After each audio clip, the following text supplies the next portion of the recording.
Hey guys, so that massive download you just had to do to play Destiny again was patch 1.1.2, and there is a lot of stuff to cover, so let's get to it. I'll be covering the documented changes. There may be some other hidden or non-documented changes as well, which may or may not have been discovered by the time this video comes out. If you don't feel like listening to me, the patch notes are in the description for you to read on your own. First, some of the bigger improvements and additions. Vault space has been increased from 20 slots of each to 24 armor, 36 weapons, and 24 general slots. Note that those on PS3 and Xbox 360 no longer have the ability to do gear comparisons while in the vault due to memory constraints. Colorblind support has been added to the game with 3 colorblind options now available. Audio controls are now live in the game where you can adjust the volume of the game and chat to your liking. You can also choose to mute or not mute the music. Item locking is now enabled, which allows players to lock items to prevent them from being dismantled. Click R3 or the right stick to activate or deactivate the lock. Finally, the purple ball in the tower has been reborn as an interactive sphere with a parallaxed energy core that grows with object velocity and tints based off of time of day. What does that mean? Who cares? The purple ball is our new leader. All hail the purple ball. Next, we have the weapons section, which mainly consists of bug fixing. Fixed a bug that caused players to lose ammo when switching weapons while dead. Fixed a bug where ammo consumables didn't replenish ammo. Pocket Infinity is less likely to fail. Some of you may have noticed that sometimes the full auto doesn't work after extended use. It should work much more reliably. And the Fourth Horseman has had its stats restored back to normal. It was never intended to have its stats adjusted.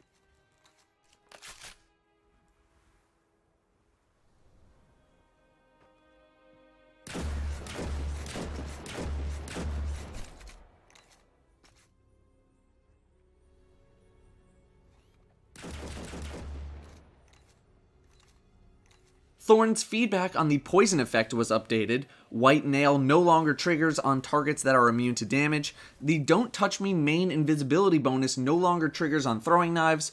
Performance bonus on fusion rifles was nerfed to bring it more in line with the other special weapons. Performance bonus giving extra ammo to your reserve whenever you get a kill. And fixed a bug that allowed Icebreaker to have ammo after you respawned. It was not intended for people to be able to respawn with Icebreaker ammo. The next changes are world changes, a lot of fixes and additions. First, players can now choose to wear a helmet in social spaces. Just go to the options menu and it's on the bottom left. Quest loot pyramid baubles are now easier to spot. Those are things like the Black Wax Idol and the Silken Codex, etc., etc. Quest indicator badges have been added to the tower, tells you when you're ready to turn in a quest.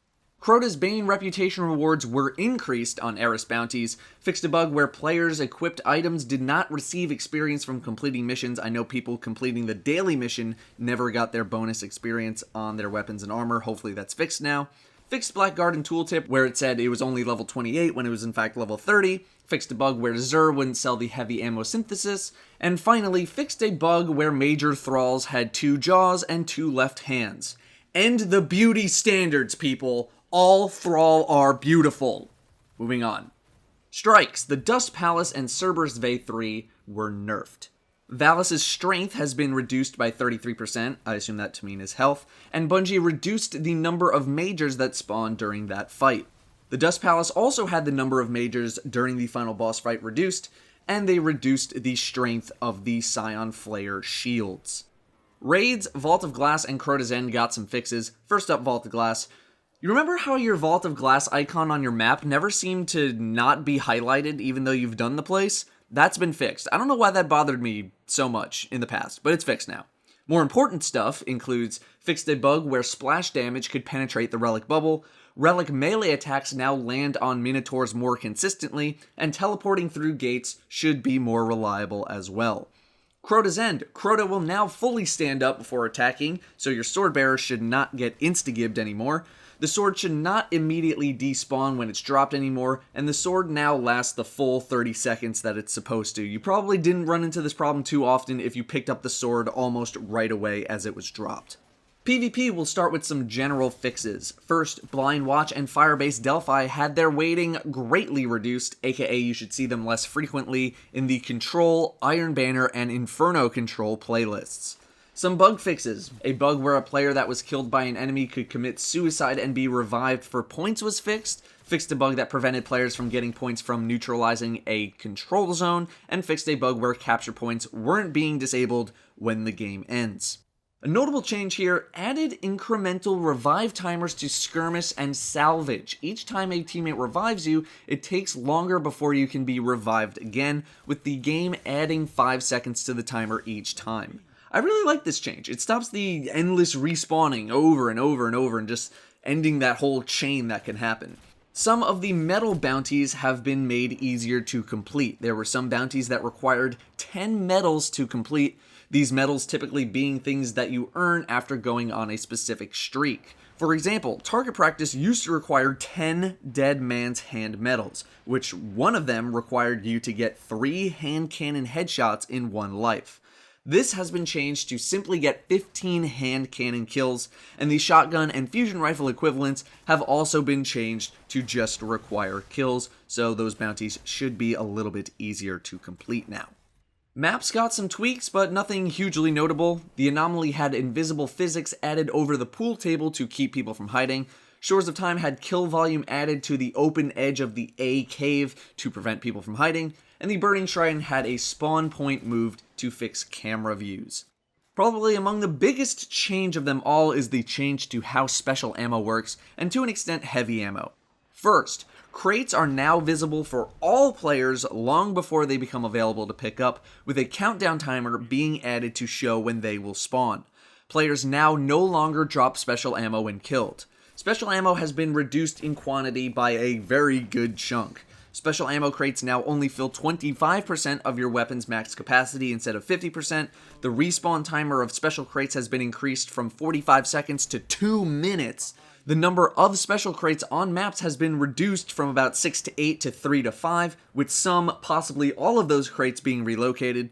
The time that it took to open a box has been increased from 0.1 seconds to 0.8 seconds, and special ammo now will despawn if it's in brick form on the ground after 20 seconds. So we have massive reductions to special ammo all around, but the drop radius when a special ammo crate is activated by a teammate has been increased significantly from 20 meters to 100 meters. So as long as you're somewhat nearby, you'll have the ability to go get that special ammo, but remember, it despawns after 20 seconds if you don't go grab it. Heavy ammo got some minor adjustments as well. Heavy ammo bricks will now despawn after 30 seconds, so you can't just leave them on the ground forever anymore. Heavy ammo will now alert everyone as to who picked it up and or what faction picked it up, which is interesting. And heavy ammo warning timers have been increased from a 10-second warning to a 15-second warning. Finally, we have some more minor stuff that was added in the patch. The UI got some tweaks related to quest nodes and nodes that involved quest activities, and players can now click in on the left stick to hide the UI while inspecting items for screenshot purposes. How I wish we could do this while out in the world, Bungie please, along with a couple of other fixes and tweaks. Audio fixes, the Stealth Vandal audio was being suppressed by gunfire and or other loud sounds. That's been fixed. Ward of Dawn now has an audio indicator when the ward is at low energy, so you'll be able to better recognize when it's going to expire. And players who walk into a Saint 14 blinding Ward of Dawn will now hear a sound when blinded. Zone C lost. Zone B lost. Companion changes, aka Grimoire changes. Combined Arms Grimoire card was showing the wrong unlock condition, and some cards were awarding the wrong number of points. Both of those have been fixed. Those are your patch notes and updates for patch 1.1.2, that big patch that you just had to download. All in all, an excellent update. More vault space, audio options, the ball in the tower, raid fixes, special ammo adjustments, and Crucible. I think there's something here for everyone to be happy about. The special ammo adjustments should hopefully see the widespread use of shotguns diminish a bit, or at least cause people to have to think twice about using a shotgun for the entire match. However, a side effect of all these changes may result in the Crucible seeing more icebreakers and invective for the ammo regeneration, and or more universal remotes because it's a shotgun in the primary slot. Invective was already a pretty good shotgun, so don't be surprised if we end up going back to October 2014, where Invective was the king of PvP. Other than that, I have no complaints about this patch. It's great, and now we can look forward to the House of Wolves release in about a month and all the juicy info that will lead up to it. If you missed the House of Wolves reveals from yesterday or anything like that, click here to go check out those reveals. That's going to do it for me, though. Thank you very much for watching, and I'll see you next time.